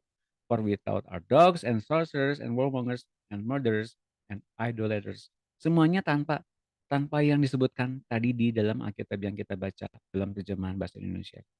Jelas ya teman-teman? Kalau diterjemahkan gini, jadinya lebih enak ayat ini. Tetapi anjing-anjing dan tukang-tukang sihir, orang-orang sundal, orang-orang pembunuh, penyembah-penyembah berhala, dan setiap orang yang mencintai dusta dan yang melakukannya tinggal, artinya bukan tinggal di luar ya, tanpa tinggal di dalam langit bumi yang baru itu semua. Ya, di luar langit bumi yang baru. Kalau ini terjemahannya seperti itu tepat. Tapi kalau tinggal di luar, interpretasi kita luar mana? Luar gerbang. Nah, gitu. Teman-teman mengerti ya? Oke, mudah-mudahan mengerti. Wahyu, bukan ini Wahyu, betul, Wahyu 22:19. Silakan dibaca oleh, apakah ada Ibu Marta ada? Ada, Pak. Ada. Makasih. Silakan, Ibu. Wahyu 22 11. ayat 19. Jikalau seseorang mengurangkan sesuatu dari perkataan-perkataan kitab nubuat ini, maka Allah akan mengambil bagiannya dari pohon kehidupan dan dari kota kudus seperti yang tertulis dalam kitab ini. Amin. Ya. Jadi di tempat itu pun sebetulnya orang-orang yang mengurangi perkataan-perkataan Alkitab dalam kitab nubuat itu, maka Allah akan mengambil bagiannya dari pohon kehidupan dan dari kota kudus seperti yang tertulis dalam kitab itu. Artinya apa? Dia tinggal di luar juga sama seperti yang tadi. Alias tanpa masuk ke dalamnya, langit bumi yang baru itu orang-orang yang mengurangkan sesuatu dari perkataan-perkataan kitab nubuat ini. Jadi yang ngurangin bobot firman, jangan ya. Hati-hati, itu dituliskan seperti begitu. Matius 22 11 sampai dengan 14. Silakan dibaca. Ibu Levina ada? Ada. Ya, terima kasih. Silakan. Matius 22 ayat 11. Ya. Ketika raja itu masuk untuk bertemu dengan tamu-tamu itu, ia melihat seorang yang tidak berpakaian pesta. Ia berkata kepadanya, "Hai saudara, bagaimana engkau masuk kemari dengan tidak mengenakan pakaian pesta?" Tetapi orang itu diam saja. Lalu kata raja itu kepada hamba-hambanya, "Ikatlah kaki dan tangannya dan campakkanlah orang itu ke dalam kegelapan yang paling gelap. Dan di sanalah akan terdapat ratap dan ketak gigi. Sebab banyak yang dipanggil, tapi sedikit yang dipilih." Ya, terima kasih Bu Levina. Jadi orang yang terusir keluar karena nggak pakai baju pesta ini ada orang yang selamat. Betulnya ya. Kalau udah masuk ke surga seperti itu ketika diangkat dalam pengangkatan, tapi nggak pakai baju pesta, itu masalah kelengkapan. Masalah dianya nggak tahu kemudian pada tingkat tertentu itu Tuhan menetapkan satu standar. Tapi karena di bumi ini mereka mengakui Yesus sebagai Tuhan Juru Selamat, selamat. Tapi tempatnya berbeda. Tempat yang paling gelap itu tempat yang ada ratap tangis dan kata gigi. Ternyata dua-duanya baik itu di neraka maupun di langit bumi yang baru tempat yang gelap itu ada juga tempat ratap tangis dan kata gigi. Ada juga. Namun jelas tempatnya di dua tempat yang berbeda. Ya. Tempat orang-orang yang meratap dan berkata gigi. Menyesal. Mereka nggak melakukan tindakan-tindakan yang benar di muka bumi ini. Ya, oke. Matius 7 ayat 22. Ibu Sinar, apakah ada? Iya Pak, ada Pak. Terima kasih. Matius 7 ayatnya yang kedua 22. Ya. Pada hari terakhir banyak orang akan berseru kepadaku, "Tuhan, Tuhan, bukankah kamu bernubuat demi namamu dan mengusir setan demi namamu dan mengadakan banyak mujizat demi namamu juga?" Pada waktu itu aku akan berterus terang kepada mereka dan berkata, "Aku tidak pernah mengenal kamu, kenyahlah daripadaku. Kamu sekalian pembuat kejahatan." Ya. Amin. Terima kasih. Terima kasih Bu Sinar. Terima kasih, Pak. Ini tentu adanya satu pemisahan juga ya. Ingat loh di bumi pun Tuhan ngadain pemisahan juga sebetulnya. Pemisahannya lewat apa? Di antaranya kalau yang kita pernah baca dalam buku pemberian adalah lewat baptisan. Baptisan itu mengadakan pemisahan. Yang pertama, ketika Tuhan membaptis kita oleh Roh Kudus, Ia memberikan kepada kita Roh Kudus untuk kita bisa mengerti. Seseorang dipimpin oleh Roh Kudus untuk masuk kepada kekudusan dan kebenaran yang sesungguhnya hingga kemudian disebutkan sebagai anak-anak Allah. Oke. Nah, kemudian baptisan Roh Kudus membuat seseorang mengalami apa? Oke. Mengalami yang namanya baptisan berikutnya, yaitu baptisan apa namanya? Baptisan api. Bagaimana karakter jahat setiap orang akan dipisahkan oleh api yang diadakan oleh Tuhan dengan kekudusannya. Dan kemudian yang paling akhir ya, Setiap anak-anak Allah dibaptis oleh baptisan penderitaan untuk mencapai bagaimana ternyata apa yang dulu belum pernah Tuhan lakukan, setiap anak-anak Allah terpilih melakukannya. Nah, di antaranya yang pernah melakukannya adalah Rasul Paulus yang jelas. Karena kemudian dia rela demi membangun jemaat Kristus. Jemaat yang ada di luar Yahudi. Ia rela untuk dihukum mati. Karena harus menderita dari apa yang dia lakukan untuk Tuhan. Dia mesti menderita. Itu yang kemudian disematkan kepada Paulus. Itu seperti halnya kita pun sekarang menerima baptisan demi baptisan untuk mengadakan apa? Untuk mengadakan bagaimana kemuliaan Kristus itu nampak dalam diri kita. Nah, tapi kalau yang ini enggak. Ini punya inisiatif sendiri di luar Tuhan. Bekerja, musuh setan, ada kuasanya, namun enggak diakui oleh Tuhan. Kenapa? Karena ada inisiatif bekerja di luar Tuhan. Termasuk ngadain mujizat. Dan mengadakan begitu banyak tanda-tanda yang ajaib. Itu diadakan di luar Tuhan. Apakah kemudian mereka selamat? Selamat nggak kira-kira? Selamat. Selamat. Selamat. Tapi dibilangnya pembuat kejahatan loh. Selamat nggak? Enggak. Tapi selamat. Itu kan di kotak gigi apa ya? Selamat nggak? Ingat loh, kita udah belajar di buku 2. Orang yang di luar iman itu mereka mengadakan tanda-tanda yang ajaib seperti begitu. Mereka melakukannya dengan apa? Dengan kekuatan latihan jiwa. Orang yang masih pakai jiwa bisa tanpa Tuhan melakukannya. Enggak Don, itu udah dikasih sama Tuhan giftingnya. Tapi ya seperti yang kamu bilang, berjalan sendiri nggak tanya Tuhan dulu. Itu dia. Nah, ini nilainya gimana nilainya? No. Di pengajaran di buku 13 ini, di awal-awal udah dibilangin gini. Kita boleh punya urapan nggak? Boleh. Boleh kita ngumpul urapan dari hamba Tuhan tuh boleh. Boleh-boleh aja pada tingkat tertentu.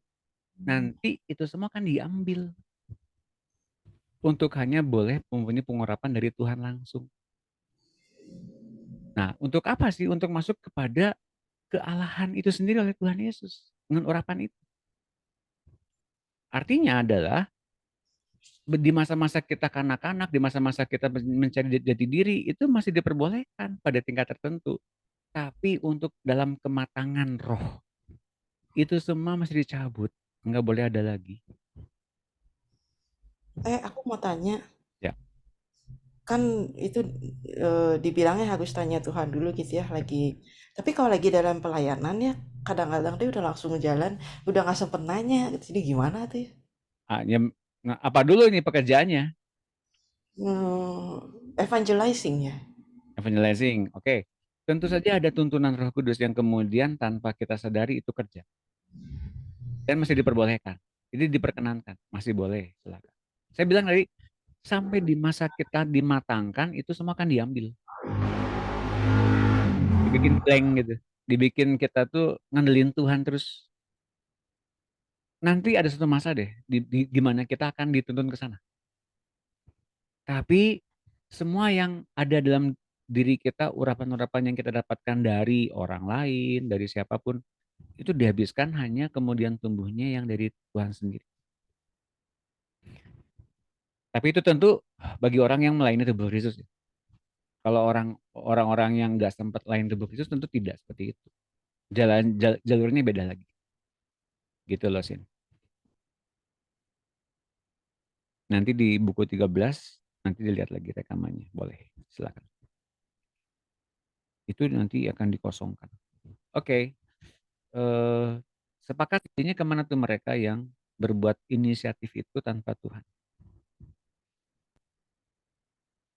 Gimana? Kemana mereka akan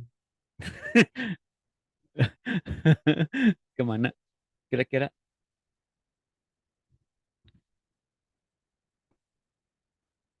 Pakai jiwa kemana kira-kira? Kalau pakai jiwa ya, apakah sama dengan orang-orang di luar sana tanpa Tuhan? Sama. Akhirnya gimana? Iya nggak diterima, hasilnya nol. Nol. Hasilnya nol besar. Nggak ada upahnya apapun. dan dibuatnya pembuat kejahatan pula. Jadi kemana arahnya? Neraka, Pak. Ya, karena kita udah belajar iman di buku 2, tentu saja berbeda dengan iman yang dibangun oleh Tuhan. Ya, karena orangnya punya kepentingan pribadi di situ. Teman-teman, saya baru dapatkan satu satu apa ya, teguran. Tegurannya begini. Jadi hamba Tuhan itu bukan cari upah apapun itu sebagai gain. We may gain dalam pelayanan. Apa ya, Cin, bahasa bahasa Indonesianya ya. Kalau kita dalam pelayanan akan mendapatkan satu gain tertentu, itu dapatkan upah ya, keuntungan lah ya. Nah, itu tuh bukan hamba Tuhan, begitu tuh bukan hamba Tuhan. Itu upahan, karyawan, atau kita mempunyai satu opportunities tertentu. Yang namanya hamba itu, hamba yang nggak berguna, kata Tuhan tuh, mau dikasih pekerjaan, pelayanan, kemampuan, aku adalah hamba yang berguna, hamba yang hanya melakukan apa yang Tuhanku inginkan saja, dan aku tidak layak memberikan apapun. Lah, aku nih hamba, namanya budak. Ya kayak gini lah budak. Tuh hamba tuh kayak gitu. Nggak mentingin soal penghidupan yang layak, nggak mentingin. Itu hamba kayak gitu. Masa sih Pak orang Kristen kayak gitu? Nah, oleh karena itu maka bukan cuma jadi hamba kita tuh. Sebagai hamba kita pun adalah sebagai sahabat. Sebagai sahabat pun kita pun kelak akan jadi berposisi sebagai anak sulung roh dalam Tuhan.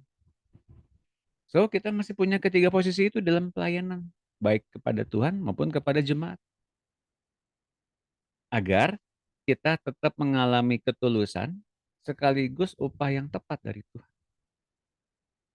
Jelas ya teman-teman? Oke, nanti itu akan kita bahas nanti kalau ada waktu. Ada pertanyaan? Oke. Ini buku 13. Ada, Pak. Oke, Ada, Pak. buat Nida ya. Iya, Pak. Kemarin kan ada teman saya bertanya begini. Ya.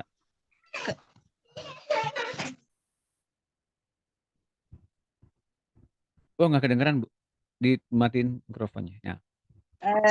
Gini pertanyaannya, saya nggak berani menjawab, tapi Ya. aku berikan sesuatu. Kalau orang meninggal itu, dia waktu dia hidup di bumi ini,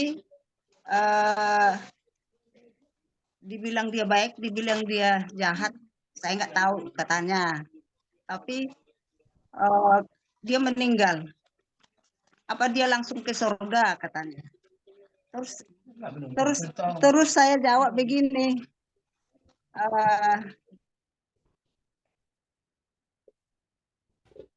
kalau iman saya mengatakan nggak sampai ke surga belum, saya bilang.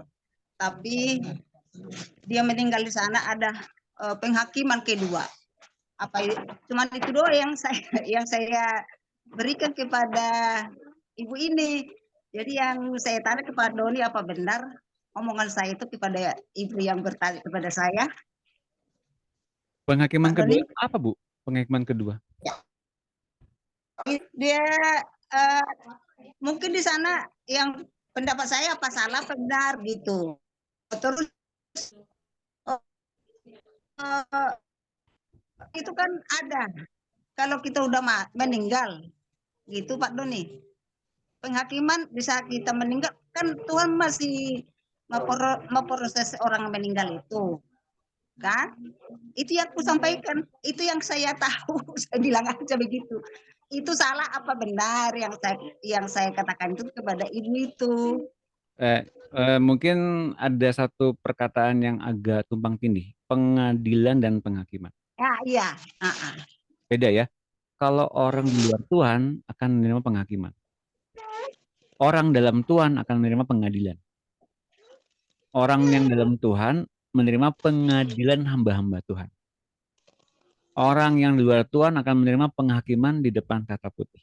Itu jelas banget bedanya. Dan orang Kristen ketika meninggal akan kemana? Akan ke Firdaus. Bukan ke surga, ke Firdaus. Artinya mereka menunggu dalam tempat penantian untuk mendapatkan tubuh yang baru yang dari Tuhan. Itu orang Kristen. Secara umum seperti itu. Oke. Nah nantinya setelah itu kemudian dibangkitkan dari kematian dan mereka kemudian dihakimi nggak? Enggak. Mereka mendapatkan keadilan. Dalam apa? Dalam setiap pekerjaan dalam pelayanan, dapat nggak upahnya sebagai hamba Tuhan? Maka diuji oleh api. Setiap pekerjaan tiap orang akan diuji oleh api. Ketika diuji oleh api, kebakar nggak pekerjaannya? Pekerjaannya kebakar apa nggak? Nah kalau kebakar, selamat nggak? Selamat, tapi nggak dapat upah apapun. Gitu loh. Nah, mengapa kebakar? Karena yang dikerjakannya nggak seperti apa yang Tuhan inginkan. Nggak ada nilainya.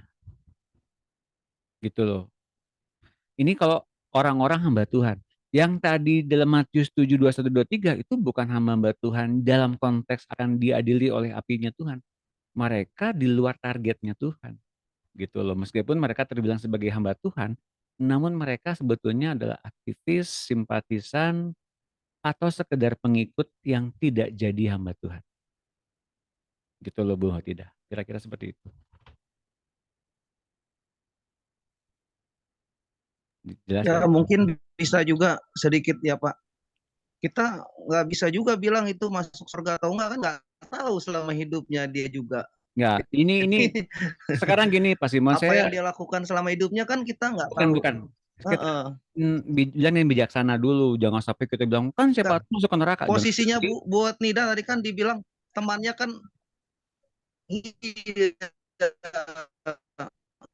Ya, begini, saya tengahi dulu ya. tadi kan temannya nanya buat Nida nih, kira-kira gimana orangnya kan susah Bu.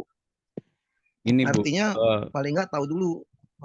ini Pak Simon Gitu. untuk kita tidak masuk ke dalam perdebatan orang Kristen, kita mesti bijaksana. Gini, kalau orang ini percaya Tuhan, selamat udah ke Firdaus. Dah. Itu Iya. dalam konteks kita ngobrol biasa itu udah diterima pasti. Yaitu Iya, awalan. makanya harus tahu dulu kan orang latar belakang orang ini percaya Tuhan atau enggak, orang Kristen atau enggak. Baru kita bisa jawab kan, kalau Ya, kita ini nggak tahu latar belakangnya susah. Ini Pak, kalau kita ngomong begitu dalam pengajaran, kita langsung dianggapnya aneh. Iya. Gitu ya. Jadi teman-teman harap mengerti dalam omongan-omongan biasa, seperti itu. Tapi kalau dalam pengajaran silakan diperdalam. Mengapa? Udah cukup kita dapat satu embel-embel yang, oh ini aneh, wah ini gini. Mengapa? Karena kita tiba-tiba langsung ngomong soal kebenaran firman Tuhan yang mendalam di pemuridan, kita ajarkan di orang-orang yang belum mengenal begitu banyak pengajaran lebih dalam, mereka kemudian akan mencap kita aneh, sesat. Artinya mereka langsung ngeblok kita untuk kita mengemukakan kebenaran, mereka langsung nolak. Nah ini kita mesti bijaksana ya dalam kita beritakan Injil. Oke? Oke, siap. Kerja buat Nida. Terima kasih. Oke, ada lagi pertanyaan? Silakan kalau ada lagi. Satu lagi aja ya. Setara dengan Allah. Ini yang sering kali saya kagok masuk ke dalam ini. Kenapa? Ya, saya mesti lihat-lihat dulu nih. Orang ini bisa nggak diomongin kalau kita itu hendak dijadikan menjadi Allah kembali. Karena banyak orang kemudian langsung ngeblok saya atau nggak mau kemudian dengar apapun yang saya omongin. Mengapa? Ini orang ini menyamakan diri dengan Allah. Bukankah dalam Alkitab ada orang yang menyamakan diri dengan Allah itu adalah Lucifer? Nah, saya hati-hati kalau masuk. Aduh, ini kenapa sih bunyi ini? Ini bunyi berdengung.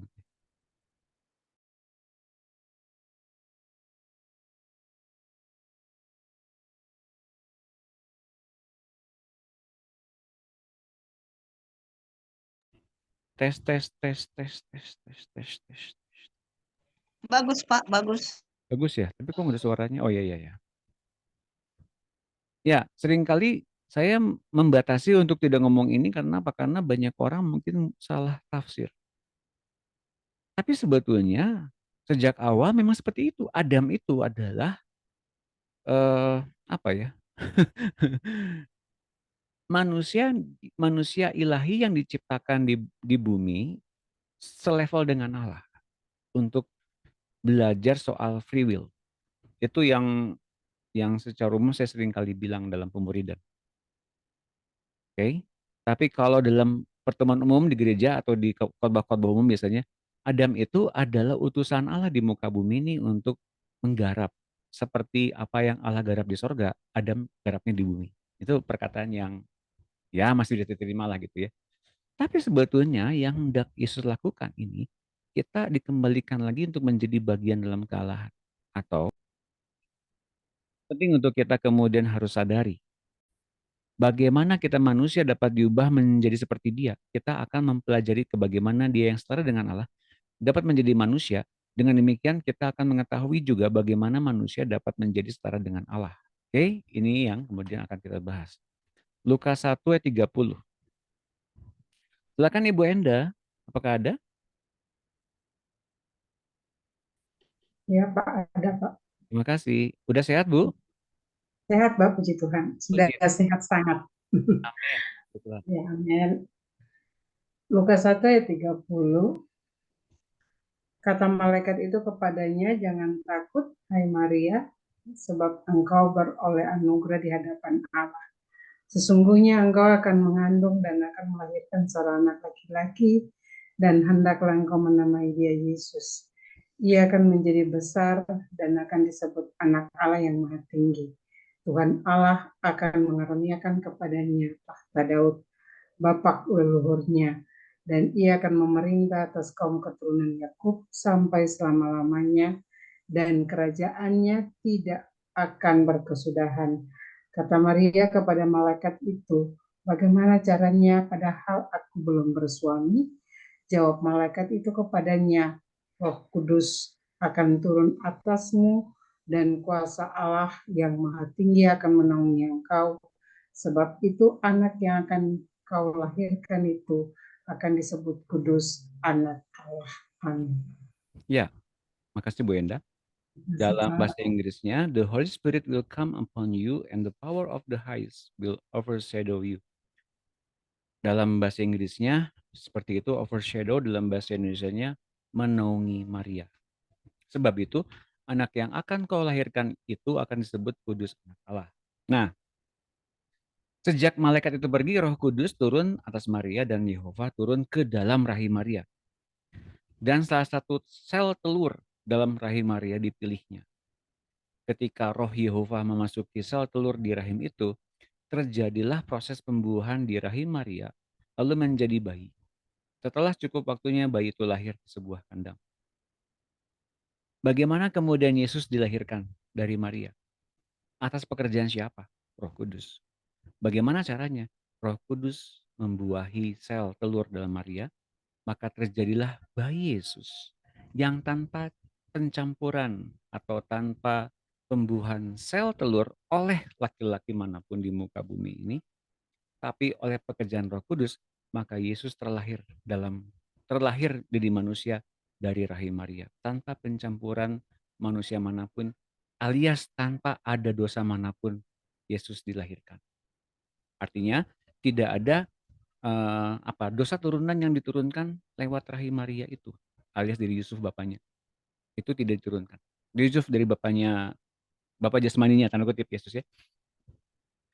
Artinya ini terjadi atas diri kita sekarang, seperti apa yang terjadi pada Yesus.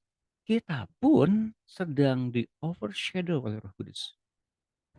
Kita lagi dinaungi oleh Roh Kudus, kita dilahirkan baru. Itu sebabnya sebagai sahabat Yesus, mengapa sebagai sahabat Yesus? Kita disebut sebagai sahabat Yesus karena kita lahir dalam rahim yang sama. Siapa rahimnya? Tanda kutip. Tentu saja Bapak Surgawi. Loh, rahim kok Bapak Surgawi, Pak? Iya, perut panggul atau dalam satu dalam satu proses kelahiran yang membuahi kita. Memang betul, kita dilahirkan baru oleh Roh Kudus, tapi yang melahirbarukan kita ini adalah Allah Bapa.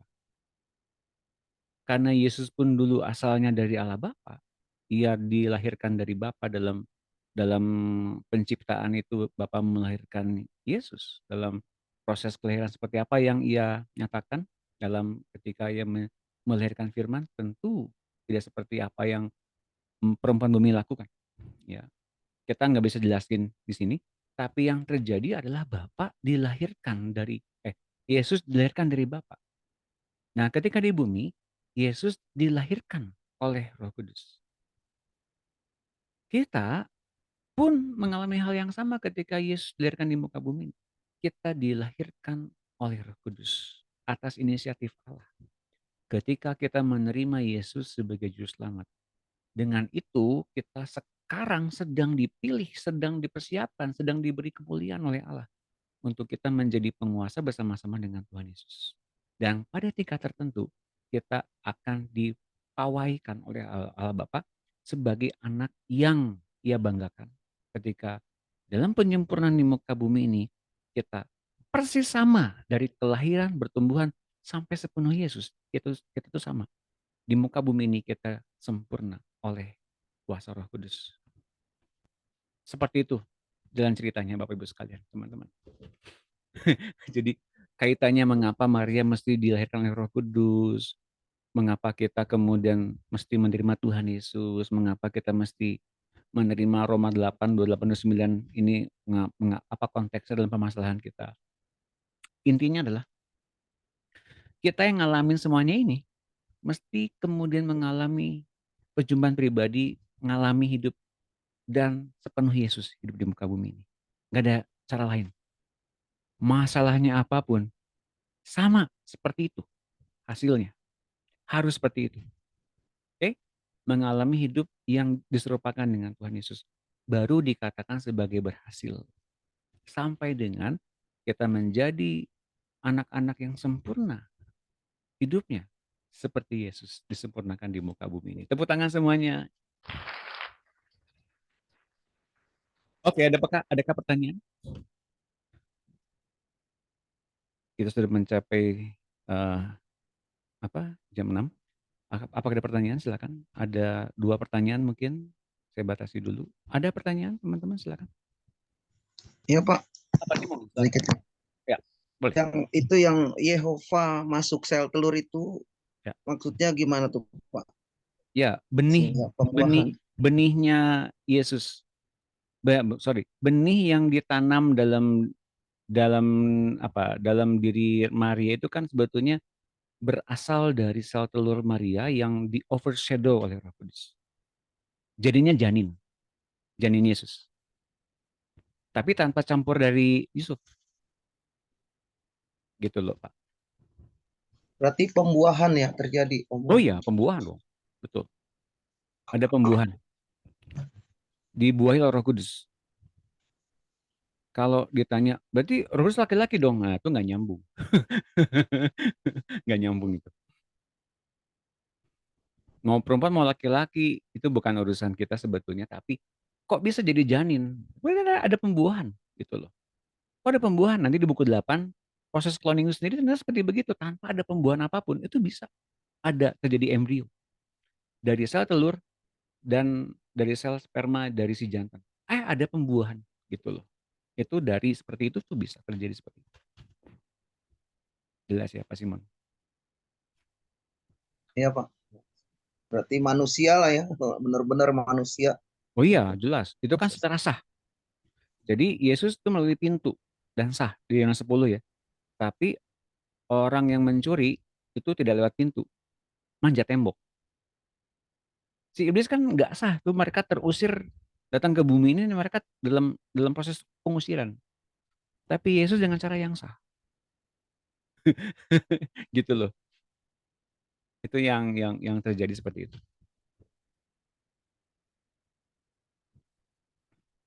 Iya Pak. Jelas ya. Oke. Ada lagi pertanyaan dari siapa yang pengen nanya? Siapa ya? Nggak ada. Ada lagi pertanyaan teman-teman? Silakan, satu orang lagi. Saya Pak. Oh, Bu Marta, silakan. Ya. Saya ada konfirmasi aja. Apakah yang tadi dibilang yang saya baca itu apa itu sama dengan yang kalau ada orang yang mengurangi 1 iota itu loh Pak yang di perjanjian? Yang awal Lukas apa itu? Itu Ya, apa sama gitu Pak? satu iota itu satu tanda petik aja itu dikurangin, dihapuskan. Oh iya, jelas. Coba kita lihat Sama ayat. ya, sama yang saya baca itu. Coba ya iota. Iota tuh satu tanda petik aja tuh dikurangin. Matius 5 ya. Karena aku berkata kepadamu sesungguhnya selama belum lenyap langit dan bumi ini satu iota atau satu titik pun tidak akan ditiadakan dari hukum Taurat. Sebelum semuanya terjadi. Artinya ini bukan artinya mengurangi ini, tapi dalam aturan-aturan Tuhan apapun itu mesti mesti mesti apa namanya? Mesti nggak terhapuskan atau masih ada sampai semuanya ini sampai langit bumi ini dibereskan atau berakhir. Itu masih ada. Ini ngomongin soal hukum Taurat ya. Nih, bahwa Yesus datang untuk meniadakan hukum Taurat. Jangan kamu sangka aku datang seperti itu, kata Tuhan Yesus ya. Aku bukan datang untuk meniadakannya, melainkan untuk menggenapinya. Selama langit bumi ini masih ada, satu iota, satu titik pun tidak akan ditiadakan dari hukum Taurat. Gitu artinya, Bu. Jadi ini dua hal yang berbeda sebetulnya. Oh iya Pak, iya. Jadi kalau hukum Tauratnya masih ada, kita pakai hukum Taurat kah? Enggak. Nah, jadi hukum Taurat itu buat siapa? Buat orang berdosa. Siapa orang berdosanya? Ya orang berdosa, orang yang tinggal dalam hukum dosa. Pertanyaannya, apakah kita dalam hukum dosa kah? Enggak. Hukum apa kita? Hukum kasih karunia atau hukum roh? Pertanyaannya, hukum roh atau hukum kasih karunia lebih beratkah atau lebih ringan? Lebih berat dari hukum Taurat. Kata siapa? Jelas ya? Tuntutannya lebih berat. Gitu loh teman-teman. Jadi siapapun kita mesti betul-betul bergantung penuh sama Tuhan untuk menggenapi semua hukum yang ada di muka bumi ini. Dan dengan hukum roh kita bisa melakukannya. Apa itu hukum roh? Hukum yang di dalam diri semua hukum yang Tuhan nyatakan itu tidak ada penghukuman lagi bagi mereka yang dalam Kristus. Gitu teman-teman. Tidak ada penghukuman. Serius, nggak ada penghukuman lagi. Tuhan tuh datang ke muka bumi ini tanpa hukum Taurat. Betul serius. Terima dia, dengerin dia, lakukan apa yang dia minta. Pasti benar deh. Jelas ya? Oke, terjawab semuanya. Kita akan buka kamera semuanya. Kita akan foto bersama. Silakan dibuka. Yang sudah siap dibuka. Bu Leni mana Bu Leni? Bu Leni sudah pergi. Ah, Bu Leni ada. Masih bertahan. Yes, saya selalu Bu Leni. Saya selalu semuanya juga ya. Oke, siapa lagi yang sudah siap? Bu Esther siap? Bu Lan? Udah siap? Oke, siap. 1, 2, 3. Satu lagi ya. Yang ceria dong. Senyum yang terbaik buat teman-teman dan buat Tuhan. 1, 2, 3. Terima kasih teman-teman. Tepuk tangan semuanya. Oke, sampai di akhir acara. Kalau ada pertanyaan boleh. Ada pertanyaan lagi? Tidak ada? Baik, kita akan akhiri segera. Terima kasih teman-teman sudah hadir. Sebelum kita akhiri, mari kita berdoa. Terima kasih Tuhan Yesus kalau Engkau hadir di muka bumi ini, Engkau datang dengan seluruh kehendak Allah. Dan dalam dirimu tidak ada penghukuman. Kami menghidupi semuanya apa yang Kau katakan. Dan kami menerima Engkau sebagai Tuhan dan penyelamat kami senantiasa. Dan kalau Engkau berfirman Tuhan, kami mau mendengarkan. Kami mau menyimak dan kami mau melakukan apa yang Kau inginkan. Dan menggenapi semuanya apa yang Kau rindukan. Dan ketika kami menggenapi semuanya itu, kami mempunyai satu posisi penting dalam hatimu. Itu kami adalah sahabat dan anak-anak. Bukan cuma sebagai hamba. Nah, Tuhan kami tahu ketika kami melaksanakan apa yang Kau minta. Sorga meliputi kami dengan kemuliaannya. Dan kami didukung oleh sorga untuk kami menggenapi semuanya itu. Dan Tuhan Yesus, mari bekerja sama dengan kami semua di muka bumi ini. Kami persilakan Kau merubah susunan tubuh kami. Pikiran kami, hidup kami, nyawa kami, jiwa kami, memori kami. Hingga serupa dengan Kau. Hingga kami persilakan Tuhan. Kalau Engkau bernafas, kalau Engkau ingin bergerak, kalau Engkau ingin beraktivitas dalam hidup kami, dalam tubuh kami, kami persilahkan Tuhan dengan seluasa mungkin. Engkau bahkan berpikir, engkau bahkan bekerja, engkau bahkan beraktivitas seperti biasa kami di muka bumi ini. Dan Tuhan, bawa kami ke dalam alam pikiran-Mu, bawa kami ke dalam aktivitas-Mu, bawa kami ke dalam pekerjaan-Mu, pelayanan-Mu, hingga kami semakin terheran-heran dan semakin takjub dan makin mengerjakan yang lebih heran dan lebih dahsyat dari apa yang Kau kerjakan 2023 tahun yang lalu. Makasih Tuhan, kalau Engkau memilih kami, Engkau memanggil kami, Engkau memuliakan kami, karena kami tahu sekarang, kami terpilih bukan karena kami mampu, tapi karena Engkau mengasihi kami dan kami tahu, kami dipilih bukan karena kami siapa, bukan karena akan kami menjadi seperti apa, tapi kami dinanti-nantikan oleh sorga untuk seperti Engkau, oleh Bapa kami. Makasih Tuhan Yesus. Maka kami juga persilakan Engkau Bapa Sorgawi, Engkau yang mengintervensi dalam pikiran kami, dalam perasaan kami, dalam setiap cara hidup kami yang salah, intervensilah. Balikan kami kepada hidup Kristus, agar kami setara dengan setiap rencana-Mu di muka bumi ini. Dan kami ikut merampungkan semuanya. Dan Roh Kudus silakan, baptiskan kami ke dalam kesadaran demi kesadaran kealahan dalam diri kami. Hingga kami meninggalkan setiap duniawi kami, manusiawi kami, untuk kami mendapatkan keilahian kami di dalam Kristus Yesus. Makasih Roh Kudus, kalau Engkau setia, kami berdoa kepada orang-orang yang kami kasih, luputkan mereka dari yang jahat, bebaskan mereka dari yang tidak kudus. Berikan pada kami senantiasa kemurnian hati untuk penuh seperti Yesus penuh di muka bumi ini. Dan dengan firman kami mengajar, menegur. Bukan dengan keinginan hati kami, tapi dengan kasih Kristus kami mengajar dan menegur setiap orang-orang yang tidak tertib hidupnya. Kami dibangun terus-menerus ke arah Kristus, dan hindarkan kami dari kesombongan, tapi tetapkan kami untuk menjadi hamba Tuhan yang rendah hati dan lemah lembut seperti Kristus.